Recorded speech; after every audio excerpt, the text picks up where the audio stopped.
Well, hello everyone. Excuse me. Today I'm going to do 3 samples. These samples were sent by djbeacon to me, and he wanted to know my opinion of what I thought of them. Now, I've given each one already a little try, so it's not really quite a first impressions. I just kind of wanted to see where it was going to start, where I should start at, what I should be thinking of when I approached them. So the first one I'm going to pour is the Smooth Ambler Old Scout Single Barrel Select, 13 years old, aged in bourbon barrels. Hey, Whiskey Straight Out, nice to see you. Aged in bourbon barrels, 52% ABV, and it was distilled in Tennessee, which more than likely means it comes from George Dickel. Not necessarily, but it definitely probably means that. So like I said, this will be the first one we're going to try. And in the pre-tasting I did earlier, just to kind of get my bearings on each one, this one I thought was the best of the 3. And this is, I've got them marked each 4, 5, and 6, and so forth with paint pencil on the back so I can keep track of them from behind as well. This thing separates really easy on that. We'll get them all poured, though, so we can let them be setting for a minute. Now, this is the only one that I have any, shall we say, experience with the distillery at all. And that's because, being a Smooth Ambler Old Scout, I have an old bottle of their seven-year-old. I've never reviewed it for the simple fact is it's not something you can get anymore. It's just, if you walked into the right store, maybe that, I haven't seen any of these for 2 years or more now. I'm not saying they're not out there. I've just not seen them in Kansas anyway. So I'll probably get around to reviewing it. I'm sure I will. But anyway, this one's 49.5%. It's 99 proof, so it's only 3% less than this. This is a single barrel. And I don't know if this one was a single barrel or not. No, this is batched. This is batch number 85, bottle date 8/6/14, bottled by Sarah. So they got all that listed on the side. But that kind of gives you an idea. I think they still bottle the same way. So this gives you an idea what the bottle will look like that the Old Scout will come in. Cooper and Kings, they kind of come in a clear squatter bottle. And Firefly straight bourbon, I had to look it up. I don't know anything about it. So that's the first one we're pouring. The second one will be the Cooper and Kings Single Barrel Select American Brandy, aged in bourbon barrels, 53.5%. This was awkward. I'm not really good with brandies per se. I mean, I've had a couple. I always bounce around to Courvoisier on the cognac. That's my favorite cognac. Cognac's a brandy, but a brandy's not a cognac. It's just a rule of thumb on that. That always seems to be my favorite choice. All of these are over 50. These 2 are over 50%. This one's the only one that's not over 50%. This is 45%. And I had to look this up. And you'll have to go to, these were sent to me. Gosh, I'm fumbling over my words. These were sent to me from South Carolina. And this distillery is in South Carolina. They do a lot of, if you go to their website, Firefly Distillery, they're a Wadmalaw, if I'm saying that right, Wadmalaw Island, South Carolina. They have different flavored vodkas and different flavored vodkas, moonshines, different flavored moonshines, rums. And they do have one bourbon that they list on the website. On that one, they say it's aged 5 years. This one has no age statement, so I can't say, and I don't have the bottle itself, so I can't tell you where or when it was aged. So I can only speak to what I know. But I do know it's a single barrel, at 45%, which is kind of low on the single barrel side. I know Jim Beam's single barrel sometimes are kind of low proofed. There's another one that does it occasionally too. That's kind of a little lower proof than normal. But anyway, this is a store pick by Pavilion Discount. Single barrel, 45%, USA. A lot of their stuff's labeled low country, so I think that's considered the low country down next to the coast. Anyway, that's the three we're going to try. We're just going to give, I'll send him a text. I should have sent it before I started to let him know that I'm online. I thought maybe I should have already done this. See, I can't even manage myself. That's the way it goes. They're cooking upstairs, so there's going to be some noise. My wife and my daughter is. So we're going to have just a little bit of noise going on.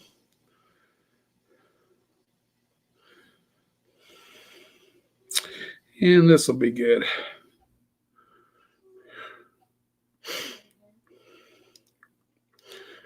Way it goes to him.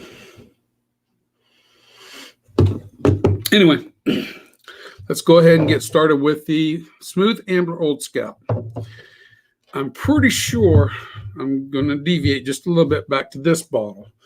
This was sourced, if I remember right, from MGP.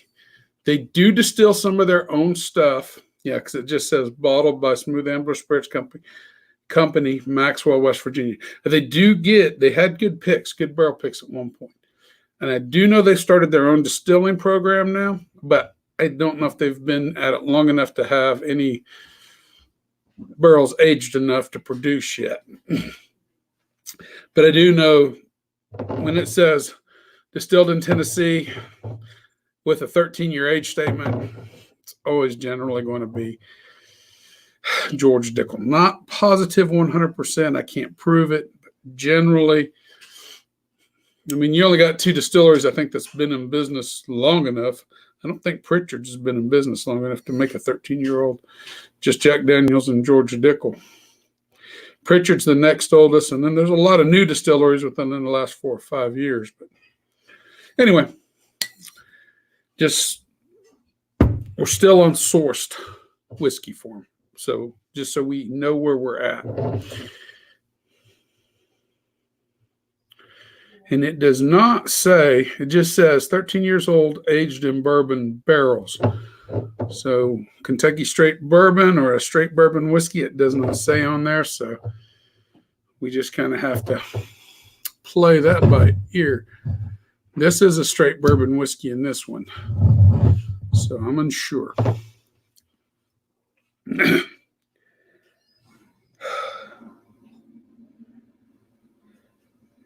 But the age shows.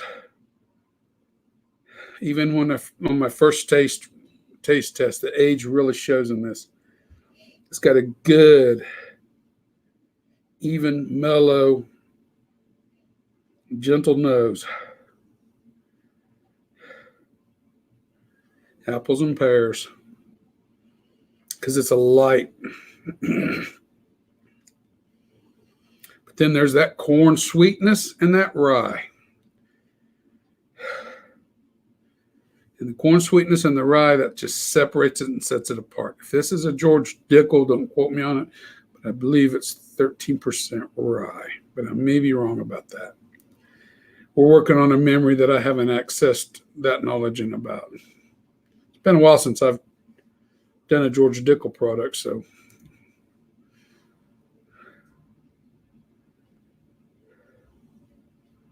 But no sharp notes on the nose. A lot of definitive corn sweetness, almost corn syrup sweetness on it. The rye is very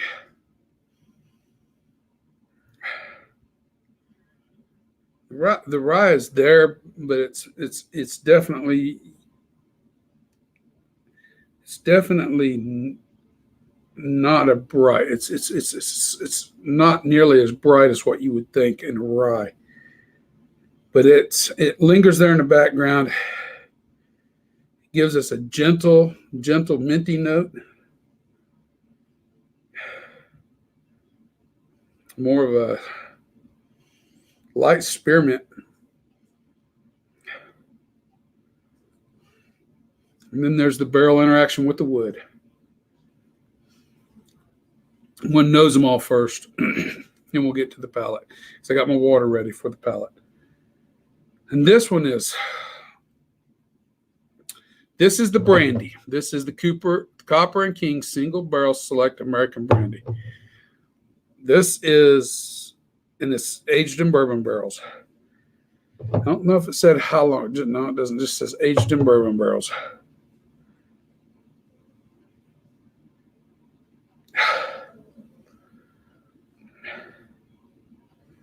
Very light fruity note. I know because it's brandy, more than likely it's grapes, and it comes across as those light green grapes.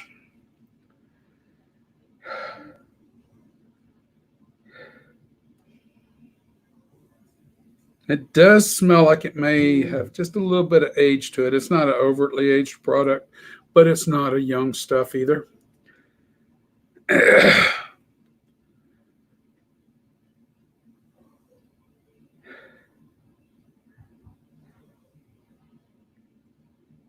Oh, almost a light grape juice. Except for that wood backing it up, and there's a bubblegum note in this. There's a definitive bubblegum note in this. That's about all I'm getting. Just a light fruity note, like light fruity flavored bubblegum almost.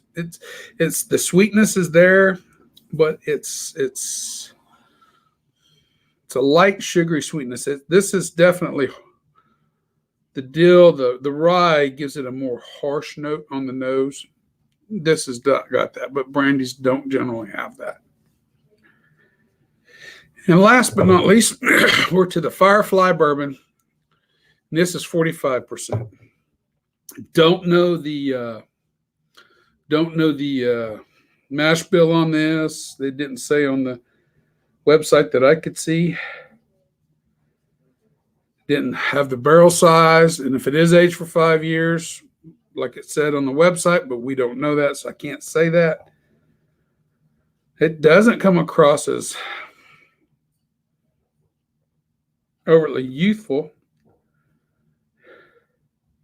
Again, we're getting that bourbon corn sweetness. I get more oak and wood with this one. I'm not getting that with this one. That's always nice when you've got something to kind of compare and keep your bearings with. When you know you got two bourbons. And I'm going to tell you, I might know more in the end, but I would say, excuse me. Let me get a sip. All the sniffing and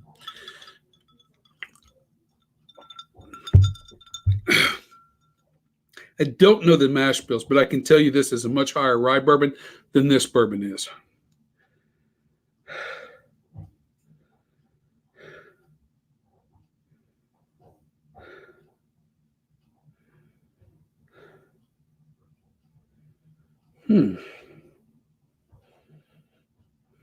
It's a very lighter nose. Much lighter nose with this one than that one. A lot of caramel in this one. Light caramel, not a dark caramel, not a deeply rich caramel. This is a very light caramel. Don't carry none of the apples and the fruitiness I got with that one. Much more deep corn caramel driven.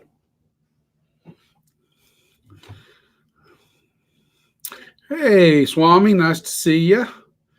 What am I drinking? Smooth Ambler Old Scout, single barrel, 13-year-old, distilled in Tennessee. Copper and King's Single Barrel Select American Brandy, aged in bourbon barrels, and that's 53.5%. And then we've got the Firefly bourbon, straight bourbon, store pick by Pavilion discount, single barrel, 45%. Now, DJ Beacon sent me these. He wanted me to try them and just tell him what I thought of them. So I thought I would do it like this. It's a good way to do a live stream. These are three I've never had before. I mean, like I said earlier, I have the 7-year-old, but I've never had these before. So, hello, Buddhas. Buddhas. God, I cannot speak today. Buddhas 829. I mean, the chances of getting any of these living outside of South Carolina, I'm going to say, is especially probably coastal South Carolina, is probably going to be slim to none, being as they are store picks. But it does give you an example of what they are. Okay, definitely sweeter, more candy and notes, caramely, very caramely on this one. Very sweet, not much wood, not much spice. Just carries a lot of sweetness with this one. This one, much more flavorful on the nose.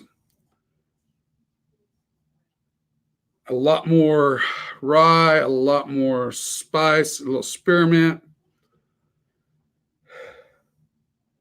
Just a touch of cinnamon there too still.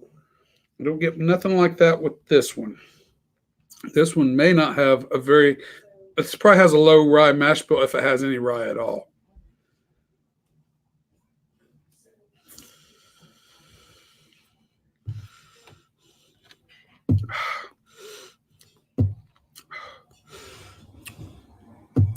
Wonderful, wonderful stuff. 52%. I'm almost positive that's coming from George Dickel. And I'm going to tell you what, that's better than some of I've got 2 George Dickel single barrels I've had. Got one still open in there. And this 13-year-old Old Scout they sourced from there is a better product. Better product. By far. I like George Dickel, but this is fruity. Appley, pears. Think of those two. Minty. Lots of good dill notes. The dill notes are coming through on the tongue. We've got a good mouthfeel. A little bit of oiliness and slickness with it. It cascades over your tongue from front to rear. This is good stuff. This one is good. I'd like to have a full bottle so I could do a real review on it.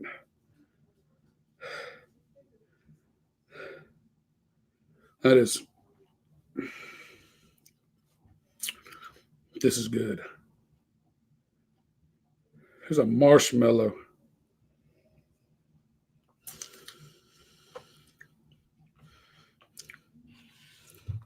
A little bit of marshmallow sweetness with it.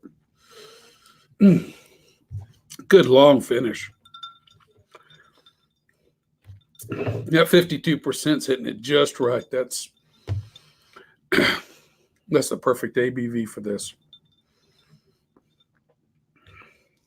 It's not burning my house down, and I'm still getting everything. All right, let's go to the Wildcard. Tell you what, no, I'm going to do the other bourbon before I jump to the brandy. But this gets a pass. In other words, what I'm saying is if somehow you see any of the Smooth Ambler Old Scouts, 13-year-old stuff, and it says distilled in Tennessee on it, it's definitely worth a purchase on the single barrel. They've probably done a very good job. They're a drink cup, yeah. Thank you, Jeremy. This is just caramel. This ain't carrying a lot of other notes. Corn, caramel, sweet caramel, very sweet. It's basic nose. No offending notes, though. No awkward, wonky things.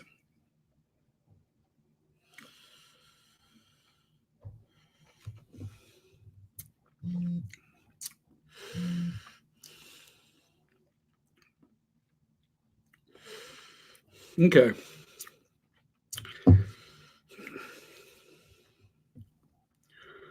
That's kind of plain Jane. It's just carrying through with more caramel. Little bit of barrel note there. Slight bit of sourness from the barrel. Not a real weak mouthfeel in it. It's not a very solid mouthfeel to me. Not after drinking this one. This one separates itself quite extensively from this one. It's just, for lack of a better word, it's kind of meh. It's kind of just, it's not bad. It's not good. It's just, in other words, not memorable. And like I said, when I tried them earlier today, just to kind of get my bearings, that's the same way I felt. It's just mainly a caramel forward bourbon whiskey. It is a straight bourbon too. So, and they didn't have a date on it, so at least 4 years old. It's just kind of, wish it had some more spice character maybe with it. Something to kind of carry it along a little bit more. Even a little bit more wood. Something to help it out a little bit more. If you were making a sweet, some sort of sweet drink that required bourbon, it would be a great bourbon for it, though. That would be where this would really shine. As a drinker, it's a solid drinker, but it's not a, I don't know the price, you know. If it was $50 or $60 for a single barrel bottle like that, I would have to go, I don't think I could do it. I couldn't pull the trigger. It's too much money. But I don't know. If it's a $30 to $35, maybe even as high as 40 would be a stretch. It might be worth it. No, it's just, there is a little bit of a gentle sourness that comes back around. It's a medium, short, medium finish, not a very long finish. Hey, it is what it is. We're going to move on. The Copper and Kings Single Barrel Select American Brandy, 53.5%, aged in bourbon barrels. Okay, this is going to be our last one. This one's different.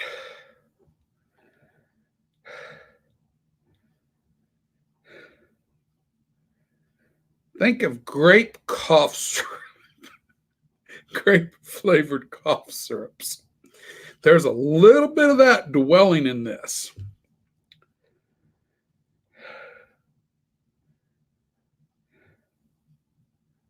The definite sweetness, it's just lingering around. I mean, hey, Blake, you're here, and I see you too.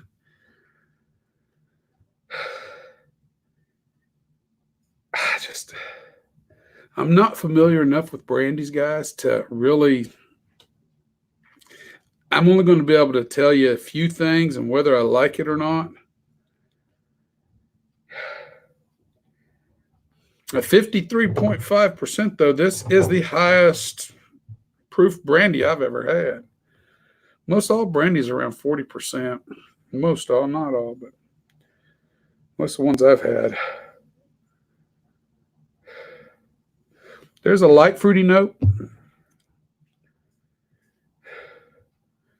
As you get it further from your nose, you just kind of relax it a little bit. You get a little bit of that cough syrupy note. That's not bad. It's just a byproduct, I think, of being a brandy.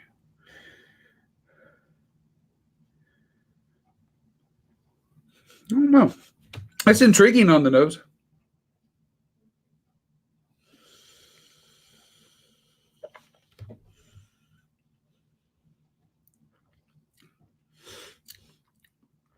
Oh, wow.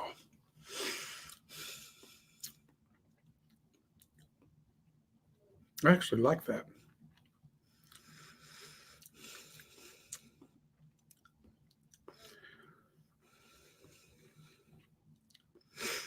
I didn't like it at first, but just tried a little bit of an amount.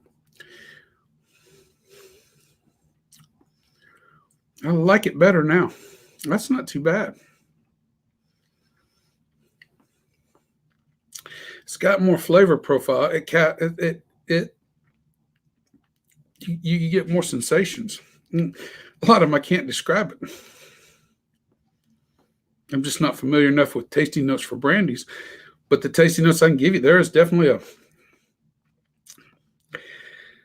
a blueberry. I mean, I know it's a grape base, but I am getting a definitive blueberry note with this on the palate, not in the nose. It's still carrying just a little bit of that alcohol kick like you get with or that cough syrup type kick, but I think it's because it's carrying 53.5%.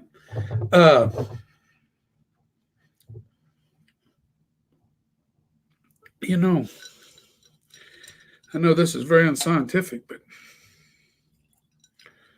we're going to water it down a bit. But there is a definitive blueberry note.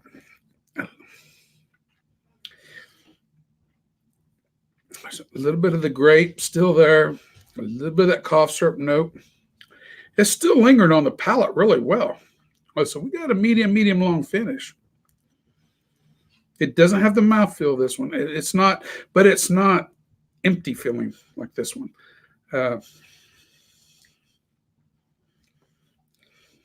Ooh.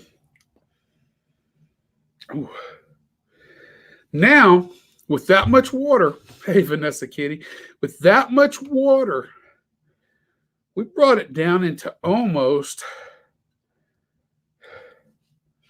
a wine flavor, a weak wine flavor. The sour notes coming more to the fore. I don't want to say Scotch-like quality. It's a Scotch-like, a wine finish Scotch-like quality in the nose, just a little bit. I'm not. Don't read this as a Scotch. It's not. But anytime you've ever had a sherry or a wine finished Scotch, you get a little bit of that fruity, grapey sweetness. And that comes across, that translates here pretty well. Now it's finished in bourbon barrels. So that's probably giving me some of the vanilla notes. Because now I put water in it, I'm getting vanilla notes off of it. I'm still getting a little bit of the grapiness. I don't still carry that blueberry that I got in the palate.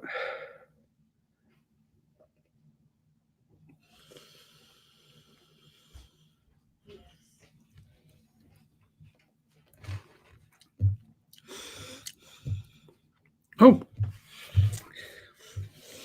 vanilla. Getting more vanillas. I do get the blueberry. Get that light fruitiness. Don't get a heavy spice. It's just a light vanilla fruity.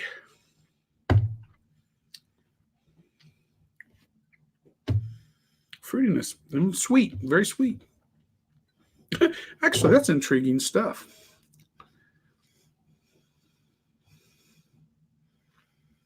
That's when I very first, like I said, when I first tried it earlier today, I tried all three just so I could have my bearings a little bit.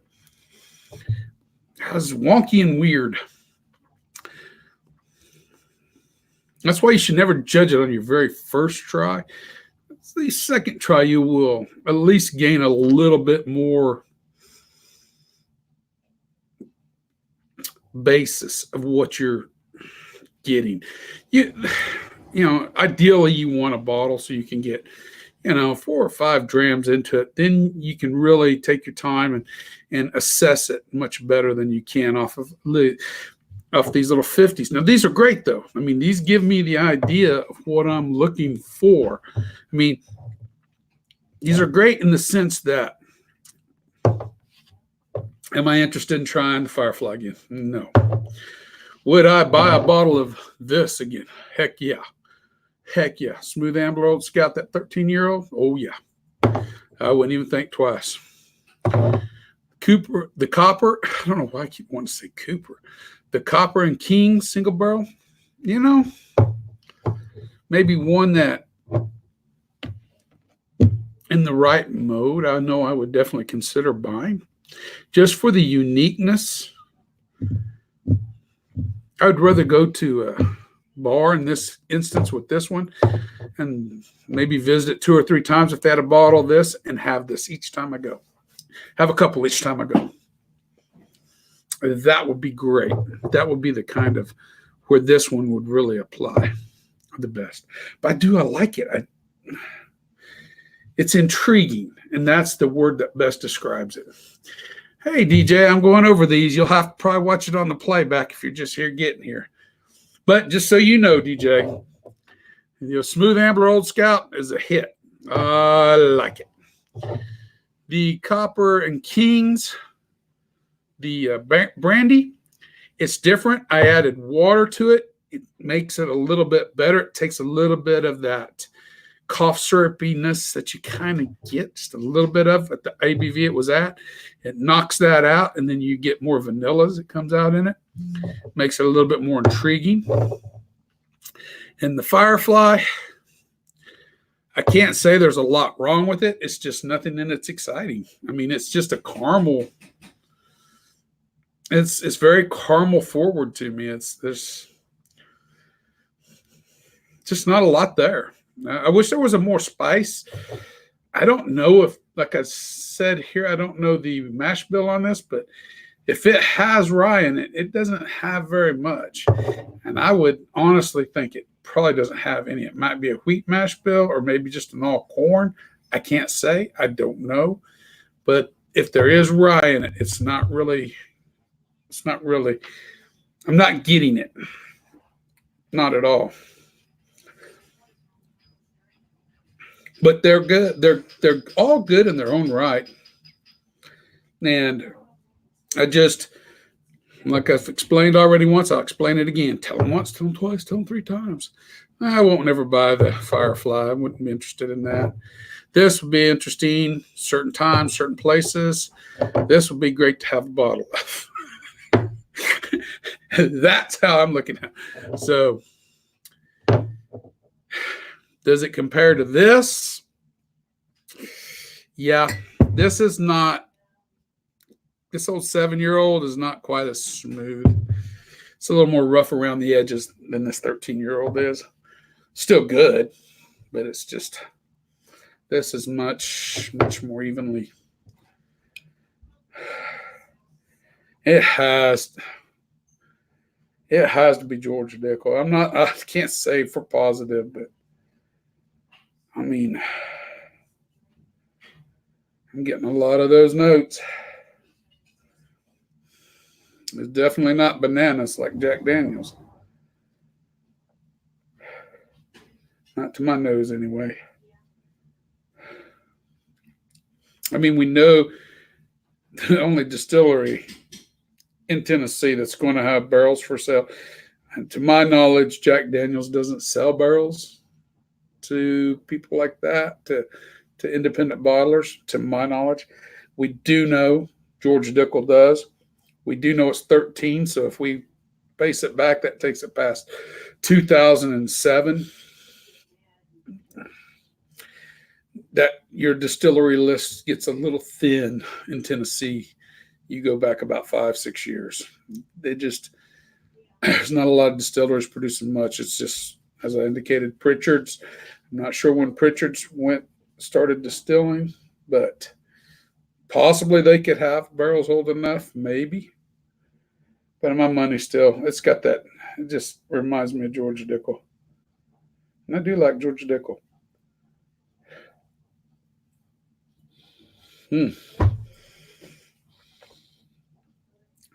Especially at 52%. 13 years old. Oh.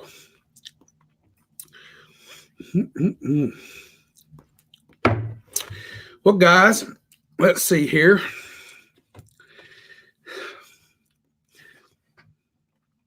See, he sees the chat. Yeah, I'm just now getting to it.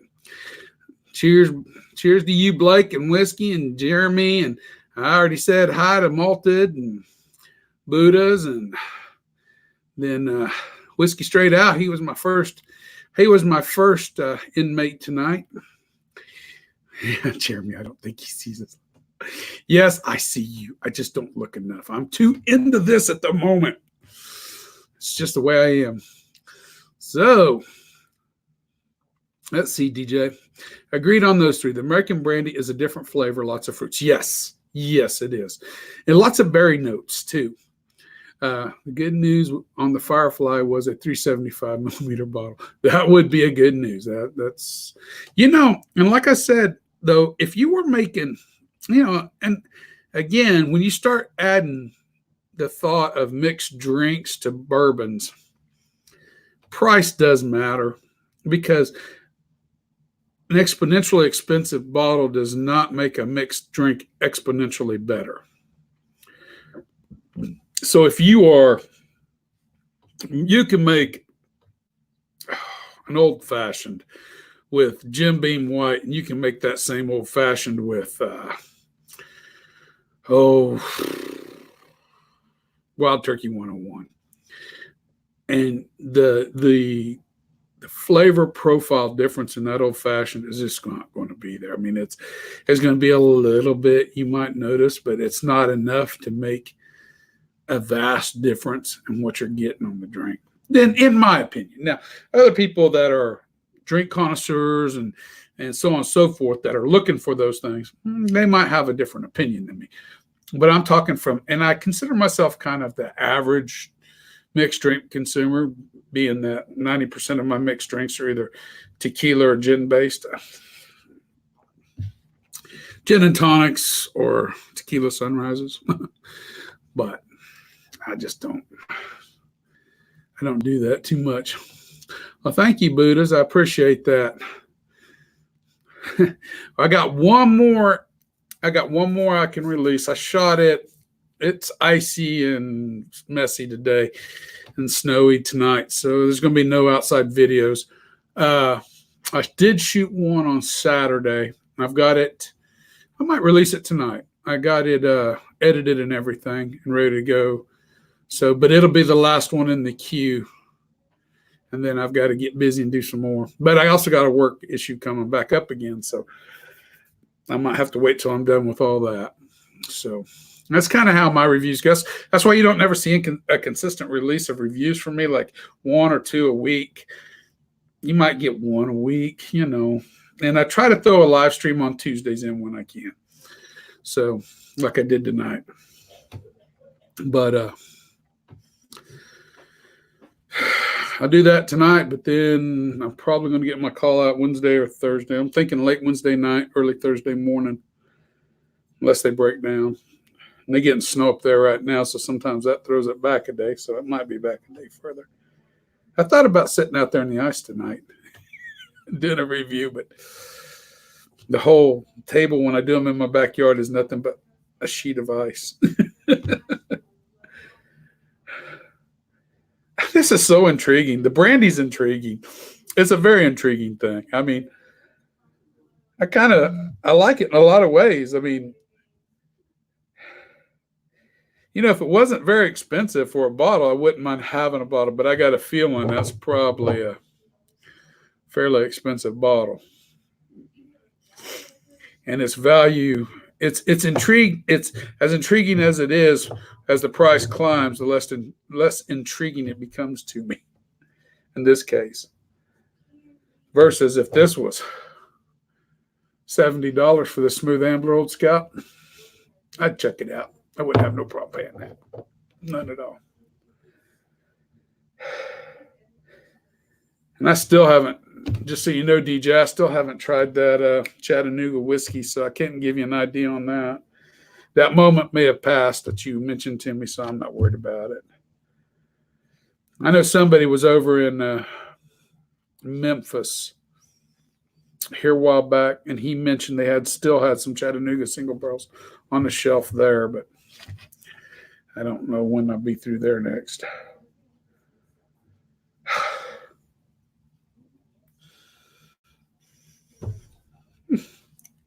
It's just so stinking neat. I ain't gonna finish the other one. It just doesn't have that much interest to me. Yeah, I don't think I'd pay that. $65. That's a bit pricey just to be different and interesting. Depend on my level of intoxication when I walked in and seen the price. Maybe. I don't do that. My wife would have to be driving. She doesn't let me shop when she drives. She gets mad if I spend more than 5 minutes in a liquor store. I come back out to the car because she don't go in with me. And she's not a happy camper. So I have to cut them short. Be quick. You get good at going, no. Oh, yeah. No. Maybe. Oh, yeah. No. Okay. I got to make a decision. A, B, or C. C. You go. I was looking forward to the new review. Baker's 7-year-old single barrel. So let me write that down. Baker's. I didn't know they had the new. New Bakers had changed a little bit, but I hadn't. See what I can find. I can't. It always depends on. It always depends on distribution. So I do have a Baker's, a 7-year-old, not the single barrel, the older bottling. I have never done a review on it. I've had that bottle for a year and a half, maybe. It was the last of their series that series. Booker's Knob Creek, Basil Hayden's, I forget they call that series, but I've just never got around to it. It's good to be king. King of what? Blake. You're the king, Blake. You're the king Razorback, buddy. Go Pig Suey Hoggies. I say that with disdain in my voice, Mr. Blake. Anyway, I need to wrap it up, guys. I think the noise has died down upstairs. That means dinner's probably getting close to done, and I'm ready to eat dinner after drinking all this alcohol. So I will finish this one, and we will call it good. Thank you, DJ, for providing me with these samples. 3 I would have never gotten to try. And it's always awesome to try new things. It's always awesome to expand your palate a little bit more. And that is the great thing about whiskey. It's out there. It's doable. And you got good friends you can share with. That's the way to go. I mean, that's really and truly is.